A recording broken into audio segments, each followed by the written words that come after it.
Hi folks, I'm Steve Judd. I'm a professional astrologer and this is my global forecast for the month of April 2010. This is the month where a lot of things are going to change. The astrological background to this has two or three major influences. Firstly, Saturn is retrograding back into Virgo, and as soon as it does that, it's going to oppose Uranus and in conjunct Neptune at the same time. Translate that into English, and it suggests that Saturn is the imposer of structure and order, and Uranus is the change bringer, and Neptune is the nebulous. And it points to some type of confusion or breakdown in systems of order as we get into the last 5 to 10 days of April.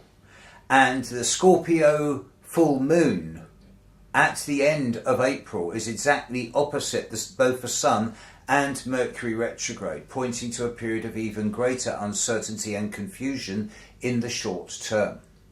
This is the bigger picture for April 2010.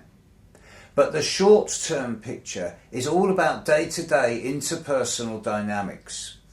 Over almost the whole of April, Mercury in the sky is going to be squaring Mars. There's a phenomenon known as Mercury retrograde, starting in mid-April and continuing until mid-May. And this happens 7 times every 2 years for about 3 or 4 weeks. And it's a time when emails get lost, letters don't get delivered, there's misunderstanding, miscommunication, and it's generally not a good time for negotiations. The fact that this is happening both at the time of the Scorpio full moon and in a month where it's almost permanently squaring Mars points to a degree of both behind the scenes and volatile communications which will probably not work out the way they're intended.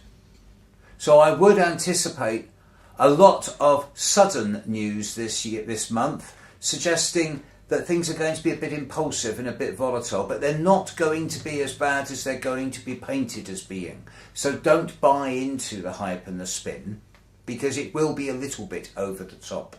But this is the final gear crunching before we get into May and then June. And you know, this intensity that we've been accelerating into over recent months, this is now coming to a head point.